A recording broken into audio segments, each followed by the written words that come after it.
भाई साहब क्या ही फिल्म है ये, क्या ही माल है भाई। ऐसा माल है ना जो फूकने से भगवान शिव का तो पता नहीं, बट केजीएफ के यूनिवर्स के जरूर दर्शन हो जाएंगे। बस दिहाड़ी मजदूरी करने से बचना।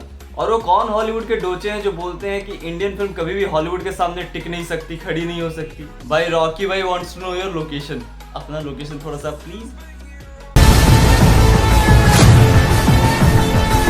Hello and welcome you all to the monsters video of unbiased Arya, जहां बिना स्पॉयलर्स के थोड़ा ज्ञान देते देते हम लोग रिव्यू करेंगे केजीएफ चैप्टर 2 का। एक मॉन्स्टर वाली फिल्म, नॉट अ गैंगस्टर वाली। भाई इसकी स्टोरी के बारे में थोड़ा सा ही बात करके आप लोग का मजा बिल्कुल स्पॉइल नहीं करेंगे, बट जितना ट्रेलर से सब प्रेडिक्शन लगा रहे थे ना, हम उनका नाम तो नहीं लेंगे क्योंकि खुद का भी लेना पड़ जाएगा। बट हजारों थ्योरीज आई थी ना, बाप बेटा प्याज लहसन, सभी का एक बार में जान मार दिया। मतलब ट्रेलर इस हिसाब से एडिट किया गया है ना कि आपको लग रहा था ना बस कि अधीरा एंड रमिका सेन वर्सेस रॉकी भाई, बट ट्रेलर इस मूवी का 1% भी नहीं था भाई। इस स्टोरी का जो डेप्थ था ना, नेक्स्ट लेवल का था। एक बात बोले, प्रशांत नील भाई साहब मान गए आपको भाई। प्रभु चरण कहाँ है आपके, अपने चरण लेके जाइए और प्लीज फरहाद सामजी के सर पे एक बार तांडव कर दीजिए, बहुत जरूरत है उनको। माइनिंग भी कर सकते हो अगर चाहो तो। आज से 4 साल पहले कौन ही सोचा था कि Kannada industry would come this far. Then there comes KGF Chapter 1 that shook entire India and got fame in tremendous amount। मतलब समझ रहे हो, 50 करोड़ के बजट में वो फिल्म बनी थी बस, और उसका लाइफ टाइम बिजनेस 250 करोड़, मतलब 250 करोड़। अब आप लोग बोलोगे ये कौन सी बड़ी बात है भाई, RRR का कलेक्शन देख लो, एक दिन में 240 करोड़ कमा ली थी। तो भाई तो बड़ी बात ये थी कि प्रशांत नील की बस उससे पहले एक ही फिल्म आई थी उग्रम नाम से, जो कि हिंदी वगैरह कहीं नहीं आई थी, बस कन्नड़ा इंडस्ट्री में ही वो जान पहचान वाली फिल्म थी, और कोई लैंग्वेज में बाहर नहीं आई थी। इवन हिंदी में वो डब भी नहीं हुई थी उससे पहले। और यस की पॉपुलैरिटी बहुत ही मिनिमल लेवल पे थी, बहुत ही ज्यादा। I knew him from various movies, but ऐसा लगता था ना कि उनके पोटेंशियल का कोई अच्छे से यूज नहीं कर पा रहा है और कभी यूज कर भी नहीं पाएगा, और वही उपेंद्र और कार्ती जैसे बन के रह जाएंगे वो सिर्फ। और वहीं जहां दंगल, बाहुबली, बजरंगी भाईजान जैसी फिल्में हजारों करोड़ का बिजनेस कर रही थी, वहीं 2018 से पहले कन्नड़ा इंडस्ट्री में एक भी 100 करोड़ तक के बिजनेस को टच करने वाली एक भी फिल्म नहीं बनी। बट फिर आती है ये फिल्म केजीएफ चैप्टर 1, और ऐसी फिल्म आई जो सच में इंडिया को रिप्रेजेंट कर सकती थी इंटरनेशनल लेवल पे, हॉलीवुड के सामने। ये पोटेंशियल उसमें था और ये पोटेंशियल उसने दिखाया। और जो जीरो जैसी फिल्म, शाहरुख खान इंडिया का सबसे बड़ा सुपरस्टार बोले जाते हैं, पूरे वर्ल्ड के सबसे बड़े सुपरस्टार बोले जाते हैं अभी भी वो, उनकी फिल्म के सामने ये फिल्म आई, उनकी फिल्म जीरो सच में जीरो ही बन गई। केजीएफ चैप्टर 1 का हिंदी में बिजनेस था 50 करोड़ का पूरा लाइफ टाइम का, बट केजीएफ चैप्टर 2 का सिर्फ हिंदी में पहले दिन का बिजनेस होगा ना तो 60 से 80 करोड़ से कम का तो बिल्कुल नहीं होने वाला है। और शायद, नोट शायद, RRR का रिकॉर्ड 20 दिन भी नहीं टिकने वाला है। उनका रिकॉर्ड है ना पहले दिन पे 240 करोड़ कमाने का। इस फिल्म की बात करें तो सारे पॉजिटिव्स और नेगेटिव्स को बिना स्पॉइल किए हुए उतना ही बताएंगे जितना का रेफरेंस आपको ट्रेलर में दिख जाएगा, उससे ज्यादा बिल्कुल नहीं।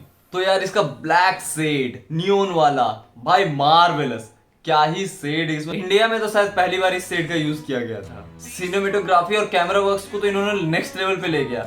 जहां हम लोग हिलते डुलते कैमरा वर्क्स को बोलते थे थोड़ा सा गलत है कैमरा वर्क, वहीं पे यहाँ हिलते डुलते कैमरा वर्क को ही बोल रहे भाई आउटस्टैंडिंग है।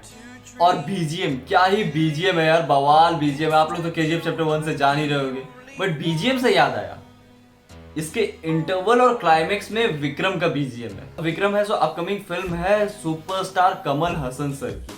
अगर आप लोग नहीं देखे हो तो जाके देखो यार, यूट्यूब पे प्रेजेंट है दो ग्लिम्स, उसका बीजीएम सुनो भाई। इसका बीजीएम एक अलग ही लेवल पे गूज़बम्प्स दे रहा था। अब देखो यार, इस मूवी को हम बहुत ही एक्साइटेड होकर देखने बैठे थे, बट जैसे ही मूवी स्टार्ट हुआ ना, मेरे एक्साइटमेंट लेवल को एकदम जमीन पे लाके पटक दिया। कुछ ऐसा वहां पे हुआ, फिर ऐसा होने लगा कि गूज़बम्प्स वाले मोमेंट पे भी हम शांत बैठे थे, एकदम कोई एक्साइटमेंट नहीं, कुछ भी नहीं। पर धीरे धीरे जैसे और सारे ऐसे मोमेंट्स आने लगे तो मेरा भी थोड़ा सा और जागा, और बहुत ही जोर जोर का हम भी चिल्लाए भाई। थिएटर में इतनी आवाज हो रही थी कि डायलॉग्स हम ठीक से सुन नहीं पाए। हम शायद दूसरी बार फिर से देखने जाएंगे ये फिल्म को। बट आपको बताया कि फर्स्ट हाफ से पहले बहुत सारे ऐसा सीन था जिसमें हम ध्यान नहीं लगा पा रहे थे, क्योंकि वो सीन मेरे दिमाग से हट नहीं रहा था। ऐसा नहीं है कि आपको अगर उस सीन के बारे में कुछ बता दे तो आप लोगों का कुछ स्पॉइल हो जाएगा, बट आपका जानना जरूरी है कि एक जगह पे लिटरली एक गर्ल को इमोशनली मोलेस्ट किया जाता है और उसको एकदम ग्लोरीफाई करता है ये मूवी। वो गलत था, वो बहुत ज्यादा गलत था सीन। ये बहुत ही छोटी सीन थी, बट आप कॉमेडी के नाम पे ऐसा कुछ भी नहीं दिखा सकते हो। जो आपके मन में आया वो कुछ भी नहीं दिखा सकते हैं। ये सीन अगर इस मूवी में नहीं भी होता तो कुछ नहीं होता, बट इन्हें तो ये सीन डालना ही था। उस सीन को अगर छोड़ दे तो मूवी टोटली की टोटली प्योर गूजबम्प्स। अब आप एक बात बताओ, आप कभी इस मौसम में कभी भी आपका हिम्मत होगा कि आप एक लेदर जैकेट तो छोड़ दो, ज्यादा कपड़े पहन के ही घूमने निकल जाओ। हम तो रूम में बैठे हैं तो ऐसे यही कपड़े पहन के आप बाहर निकल जाओ। बट अधीरा का कैरेक्टर जहां माइनिंग हो रहा है वहां पे फर, लेदर एंड रोज पहन के घूम रहा है, और वो भी ऑल द टाइम। भाई वाइकिंग्स लोग पहनते क्योंकि उनका टेम्परेचर जो है ना माइनस कितने डिग्री सेंटीग्रेड में रहता है, वो जाके खुद चेक कर लो, और अपने माइनिंग साइट का एक बार टेम्परेचर चेक कर लो। भाई लॉजिक कहाँ था इसमें? हम एक्शन का बात नहीं कर रहे, हम एक्शन में लॉजिक ढूंढ भी नहीं रहे थे, क्योंकि भाई बहुत ही अच्छा था, देखने में हमको बहुत अच्छा लगा। बट इसमें तो है भाई इंसान मर जाएगा इतना पहनेगा तो। और वहीं रमिका सेन जब भाषण दे रही है तो लाखों लोग उसके भाषण को सुन रहे हैं। हाँ भाई मानते हैं प्राइम मिनिस्टर कैंडिडेट हो तो आराम से लाखों लोग सुनेंगे भी, बट विदाउट एनी एक्सेप्शन सब के सब ऊपर से नीचे तक व्हाइट पहने हुए हैं बिना कोई इवेंट का। यह लॉजिक को गरुड़ा के साथ ही हाथी के जैसा मार दिए। इसमें नो डाउट सभी के परफॉर्मेंस बहुत बढ़िया थे, चाहे वो यश हो, रवीना टंडन हो, संजय दत्त हो, इवन जो छोटे छोटे बच्चे भी थे ना उनके परफॉर्मेंस एकदम टॉप नॉच वाले थे। इवन बॉलीवुड के नेपोटिज्म वाले एक्टर्स को फेल करने वाले थे। भाई ये मूवी एक परफेक्ट एग्जांपल है how a sequel should be made to continue their legacy. उससे याद आया मेरे को बाहुबली का भी सीक्वल उतना ज्यादा कोई खास पसंद आया नहीं था, मतलब बाहुबली 1 के कंपेयर्ड में। और बाहुबली से ज्यादा इसमें एक बाहुबली मोमेंट भी है, आप लोग मूवी देखोगे तब पता चलेगा।